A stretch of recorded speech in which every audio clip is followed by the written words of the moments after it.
Okay, why is there a limit on the length of cable? Now, this has come up of late because a lot of people are they're getting their LED strip and they're getting a 5 meter length of LED strip, but then they're getting our standard cable and they're putting up to 10 meters on it. Now, assuming that, we're all electricians or we've all got an electronics background or something like that, everybody knows and everybody understands that voltage drop is an issue. Okay, so to put it into layman's terms, I'll just find my magic little pen. If I've got a fire hose and it's this big, right? So that's my fire hose. So all my water's pouring out of there. So I'm probably pushing through, 100 litres a minute, right? But then I'm putting out a fire with that. But then I walk up and I've got my garden hose, and this is my garden hose, right? But it's good for 15 litres a minute. All right. Can I push any more than 15 litres a minute out of that? No. No, I can't. So if you imagine, this is the small cable that we use. Okay, so at best, over 3 meters, I'll have my 12 volts there. Right, because remember, LED strip is constant voltage.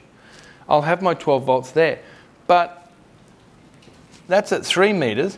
But if I go to, say, 5 meters, I might be down to 11.5. If I go to 7 meters, I might be down to 10.5. Right? Because this cable and every strand within that cable has an element of resistance. But if I take this cable here and I go 7 meters with that, I'm going to have my 12 volts there. I might even be able to go up to 15 meters with that and still have my 12 volts there. So what you can see is this and this is really important. The limitations and the resistance of cable is something that we have to take into consideration. So what do? Okay, it's not the end of the world by any stretch of the imagination. We have a voltage drop calculator, okay, which a link will be put onto this to give you a voltage drop calculator, and it will give you the size of the cable that we recommend and things like that. Okay, but simply put, if you've got a length and you've got issues that you think, I've got to put my driver and it's going to be about 8 meters away, but my LED strip's going to be there, it's not a big issue. Okay, LED strip comes standard with a tail 150 mil long.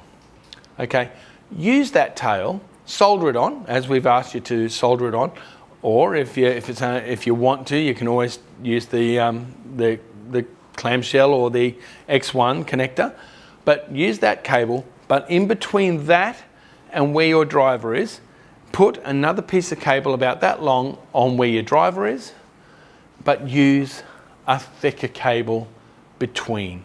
So this one here, for example, is simply put, it's a 4 mil garden cable. Okay, use something like that in between, because the voltage drop in that will be far less than the voltage drop in that.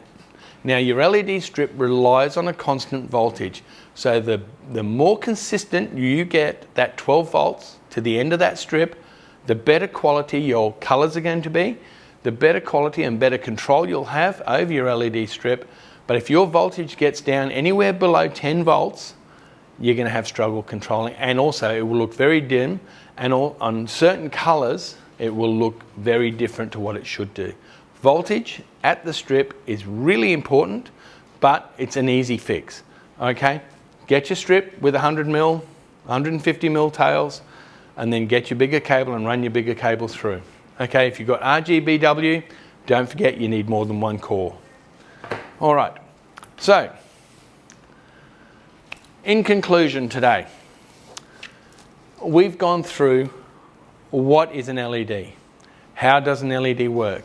We did a bit of a brief history lesson, and that's just to let you know where it's come from, because in the future it's going to go ahead leaps and bounds, because now they've got it economical, now they've got it viable, and now they're trying to use it wherever they possibly can.